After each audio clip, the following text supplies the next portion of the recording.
අද අපි කතා කරන්න යන පුතේ දේශපාලන පක්ෂවල ආරම්භය. නැත්නම් අපි කියනවා දේශපාලන පක්ෂ කොහොමද නිර්මාණය වුනේ සහ දේශපාලන පක්ෂවල කාර්යභාරය ගැන. දේශපාලන පක්ෂයක් කියන්නේ මොකක්ද කියන එක අපි මුලින් ඉගෙනගෙන ඉමුකෝ හැඳින්වීමේදීම අපි දේශපාලන පක්ෂයක් කියලා කියන්නේ මොකක්ද කියලා ඉගෙන ගනිමු. දේශපාලන පක්ෂයක් කියන්නේ මොකක්ද කියලා පුතේ ඒක අර්ථකථනයක් නැහැ. විවිධ අර්ථකථන තියෙනවා. එඩ්මන්ඩ් බර්ග් කියනවා පොදු ප්‍රතිපත්තියක් යටතේ ජාතික ආශාවන්ට සේවය කිරීමට එකට එකතු වෙච්ච පුද්ගල කණ්ඩායමක්. එඩ්මන්ඩ් බර්ග් මොකද්ද කියන්නේ? පොදු ප්‍රතිපත්තියක් යටතේ ජාතික ආශාවන්ට සේවය කිරීමට එකට එකතු වෙච්ච පුද්ගල කණ්ඩායමක්. ඩිස්රායල් කියනවා සංවිධානය කරපු මහජන මතය. මාක්ස්වාදීන් මේක තවත් පන්ති පීඩක උපකරණයක් විදියට දකිනවා. මේ විදියට පුතේ ජියෝවානි සතෝරි, ජෝෂප් ෂූම්පීටර් මේ වගේ ගොඩක් අය දේශපාලන පක්ෂ ගැන විවිධ විදිහ අර්ථකථන දීලා තියෙනවා. මේකෙන් නිර්වචන දෙකක්වත් ඔයාලා මතක තියාගන්න ඕන. මම හිතනවා මේ පළවෙනි නිර්වචන දෙක ඔයාලට ලේසි වෙයි. එඩ්මන්ඩ් බර්ග් කියනවා පොදු ප්‍රතිපත්තියක් යටතේ ජාතික ආශාවන්ට සේවය කිරීමට එකට එකතු වෙච්ච පුද්ගල කණ්ඩායම. ඩිස්රායල් කියනවා සංවිධානය කරපු මහජන මතය. ඒ අනුව අපිට පැහැදිලි වෙනවා පුතේ දේශපාලන පක්ෂයක් කියලා කියන්නේ මොකක්ද කියන එකට නිශ්චිත අර්ථකථනයක් නැහැ. ඒ අනුව අපි දේශපාලන පක්ෂයක ලක්ෂණ බැලුවොත් අපිට දේශපාලන පක්ෂයක් කියලා කියන්නේ මොකක්ද කියන එක දැනගන්න පුළුවන්. පළවෙනි ලක්ෂණය තමයි පුතේ ආණ්ඩු බලය ලබා ගැනීමේ අරමුණෙන් ක්‍රියාත්මක වීම. කවුරු හරි කණ්ඩායමක් කියනවා නම් අපිට නම් ඔය ආණ්ඩු ගන්න ඕනේ නැහැ කියලා. හැබැයි යාළ තවදුරටත් කියනවා නම් අපි දේශපාලන පක්ෂයක් කියලා ඒක කිසිසේත්ම වෙන්න බැරි දෙයක්. මෙහෙමයි.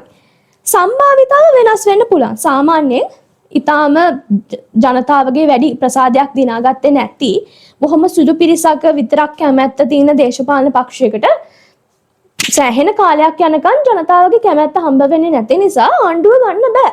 ඒක තමයි සම්භාවිතාව. එහෙම වුණාට පුතේ අරමුණ වෙන්න ඕනේ ආණ්ඩු බලය ලබා ගැනීම. ආණ්ඩු බලය ලබා ගැනීමේ අරමුණින් කණ්ඩායමක් ක්‍රියාත්මක වෙනවා නම් අපි යාලට කියනවා දේශපාලන පක්ෂයක්. පළවෙනි අංග ලක්ෂණය තමයි ආණ්ඩු බලය ලබා ගැනීමේ අරමුණින් ක්‍රියාත්මක වීම.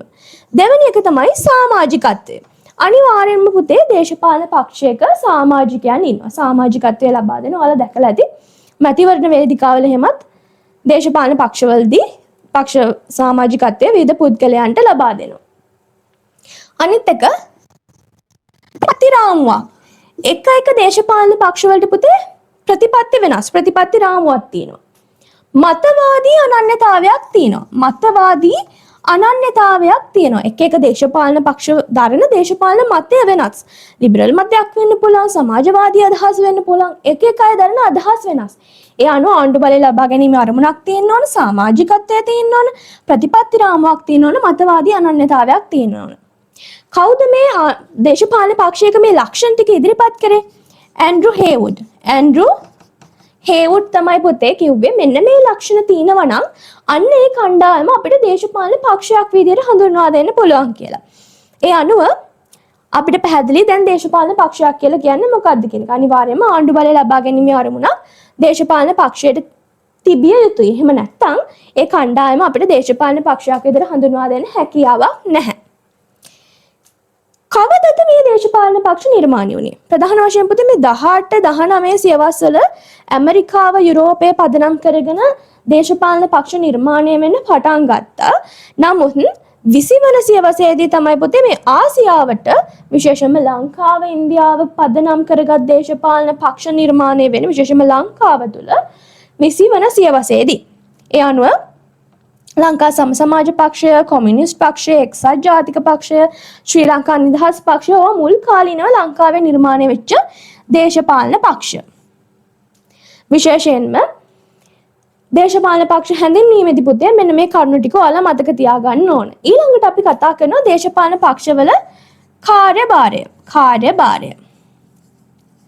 මොකද්ද පුතේ දේශපාලන පක්ෂවල කාර්යභාරයන් කියන්නේ? දේශපාලන පක්ෂ කරන්න ඕන දේවල්. පළවෙනි එක තමයි පුතේ නියෝජනය. අපි ලියාගනිමු ඊට පස්සේ සාකච්ඡා කරමු නියෝජනය.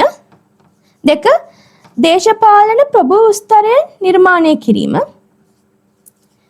සමාජ කණ්ඩායම් වලට දේශපාලන අරමුණු සැපයීම. 4 මහජනයා දේශපාලන ක්‍රියාකාරීත්වයට මෙහෙයවීම හා නායකත්වය දීම. ඡන්දදායක අභිලාෂ දේශපාලන ක්‍රියාකාරීත්වයට අරගෙන එන එක. ආණ්ඩුවේ කටයුතු සංවිධානය කරන එක. පොදු ප්‍රතිපත්ති සංවිධානය කරන එක සහ විවිධ සුබ සාධන කාර්යයන් කරන එක. අපි මේ කරුණු කෙටියෙන් සාකච්ඡා කරමු බලන්න. නියෝජනය. දේශපාලන පක්ෂයකින් පුතේ බලාපොරොත්තු වෙන පළවෙනිම දේ තමයි නියෝජනය. ලංකාවේ දේශපාලන පක්ෂ නිර්මාණය වෙන්නේ ලංකාවේ ජනතාවට සර්වජන ඡන්ද බලය ඩොනමෝර ආණ්ඩු ක්‍රමය හරහා ලැබුණාට පස්සේ. මොකද ජනතාව හරහා ජනතාවගේ බලය ලබාගෙන තමයි පාලකයෝ පත් වෙන්නේ. ඒ අනුව පාලකයෝ ජනතාවට වග කියන්න ඕනේ. පාලකයෝ ගිහිලා නියෝජනය කරන්නේ කාවද? අපිව. අපි පත් කළා යවන පාර්ලිමේන්තු මන්ත්‍රීවරයා එයාට ඕන විදියටවත්, එයාට හිතෙන විදියටවත්, එයාට කාගෙන් හරි වරප්‍රසාදයක් ගන්න ඕන විදියටවත් නෙමෙයි වැඩ කරන්න ඕන. එයා නියෝජනය කරන්න ඕනේ යව පත් කරලා ආපු මිනිසුන්ගේ අදහස්. අපිව නියෝජනය කරන එක තමයි කරන්න ඕන. පළවෙනි රාජකාරිය තමයි නියෝජනය. අනිත් එක තමයි දේශපාලන ප්‍රභූ පැලැන්තිය නිර්මාණය කිරීම සහ අනාගත නායකයන් බඳවා ගැනීම. පුතේ දේශපාලන පක්ෂයක් තමයි ඔයාලට හොඳටම පැහැදිලි සාමාන්‍ය සමාජය තුළ බලන්න. දේශපාලන පක්ෂකින් තමයි ප්‍රධාන වශයෙන්ම රටේ පාලනය මෙහෙවන්න අවශ්‍ය නායකයෝ ටික නිර්මාණය කරන්නේ. සාමාන්‍ය රටක නායකයෙක් අසාර්ථක වෙලා නම් ඒ එකපාරට දේශපාලනයට ආපු කෙනෙක් වෙන්න පුළුවන්. හැබැයි අර දේශපාලන පක්ෂ පදනමින් ගිහිල්ලා බිම් මට්ටමින් දේශපාලනය ඉගෙනගෙන අලුත් නායකයෙක් විදියට තරුණ නායකයෙක් විදියට බැඳිලා බිම් මට්ටමේ දේශපාලනය කරලා ඊට පස්සේ ක්‍රමක්‍රමෙන් ජාතික මට්ටමට යන කෙනෙක් බොහෝ දුරට දේශපාලනය තුල සාර්ථක වෙන්න ඉඩකඩ තියෙනවා. ඒ අනුව ඒ දේශපාලනයට අවශ්‍ය දේශපාලනය කරන්න අවශ්‍ය සමාජිකයන්ව පුහුණු කිරීම, අනාගත නායකයෝ පුහුණු කිරීම ප්‍රධාන වශයෙන් දේශපාලන පක්ෂ හරහා කරනවා. තුන්වෙනි එක තමයි සමාජයට දේශපාලන අරමුණු සැපයීම. සමාජීය ක්‍රියාකාරීත්වය තුළ සමහර වෙලාවට දේශපාලන අරමුණු ගැන අවධානය යොමු නොවෙන්න පුළුවන්. ඒ වගේ වෙලාවට සමාජයේ තියෙන ප්‍රශ්න විසඳන්න දේශපාලනමය විසඳුම් අවශ්‍යයි කියලා ජනතාවට ඒත්තු ගන්නන්නේ කවුද? දේශපාලන පක්ෂය. ඒ අනුව සමාජයට දේශපාලන අරමුණු සපයීම කවුද කරන්නේ? දේශපාලන පක්ෂ. අනිත් එක තමයි මහජනයා දේශපාලන ක්‍රියාකාරීත්වයට මෙහෙයවීම හා නායකත්වය දීම. ඩිස්රායිලි කිව්වා නේද සංවිධානය කරපු මහජන මතය දේශපාලන පක්ෂය කියලා. දැන් පුතේ සමාජයේ මිනිස්සු එක අදහස් දන්නවා. දැන් මට තියෙන අදහස නෙමෙයි මගේ යාළුවෙක්ට තියෙන්නේ දේශපාලනය ගැන. ඒ යාළුවට තියෙන අදහස නෙමෙයි යාගේ පවුලේ අයට තියෙන්නේ. නැත්නම් එකම පවුලේ සහෝදර සහෝදරියන් අතර දේශපාලනය ගැන විවිධ අදහස් තියෙනවා. පවුල් අතර සමහරවිට දේශපාලන පක්ෂ ගැන කතා කරනකොට විවිධ මතවාද ඇති වෙන්නේ. ඒ එක අය දන්න අදහස් වෙනස් නිසා. ඉතින් මේ වගේ විවිධ අදහස් තියෙන මිනිසුන්ව එක මතයකට අරගෙන ඇවිල්ලා එක අරමුණකට අරගෙන යන්නේ කවුද? දේශපාලන පක්ෂ. මහජන මතය සංවිධානය කරන්නේ කවුද? දේශපාලන පක්ෂ. මහජනයා දේශපාලන ක්‍රියාකාරීත්වයට මෙහෙයවීම නායකත්වය දීම යන කරන්නේ කවුද? දේශපාලන පක්ෂ.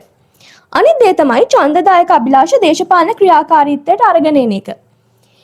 මේකෙදි කියන්නේ පුතේ ඡන්දදායකයා മന്ത്രിවරයෙක්ට පක්ෂයකට ඡන්දෙ දීලා മന്ത്രിවරයෙක්ට මනාප දෙන්නේ එයාලා අපි බලාපොරොත්තු වෙන දේ අපිට මේ සහනය සලසයි. ගෝවියෙක් නම් පොහොරන සහනාධාරය අපිට දෙයි. නැත්නම් අපිට මේක වැඩ කටයුතු කරගෙන යන්න පුළුවන් විදිහට අදාළ පරිසරය හදයි කියන බලාපොරොත්තුයි.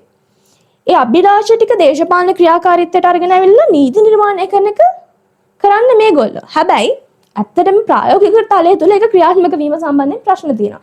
ඊට අමතරව පුතේ ආණ්ඩුවේ කටයුතු සංවිධානය කිරීම, ප්‍රතිපත්ති සම්පාදනය, ඒ වගේම සුබ සාධන කාර්යයන් පවා දේශපාලන පක්ෂ කරනවා. සුබ සාධන කාර්යයන් කියන්නේ පුතේ ප්‍රධාන වශයෙන්ම අපි දන්නා ලංකාව තුළ විවිධ ප්‍රදේශවල බැලුවොත් විවිධ සංවර්ධන ව්‍යාපෘති වෙලා තියෙනවා.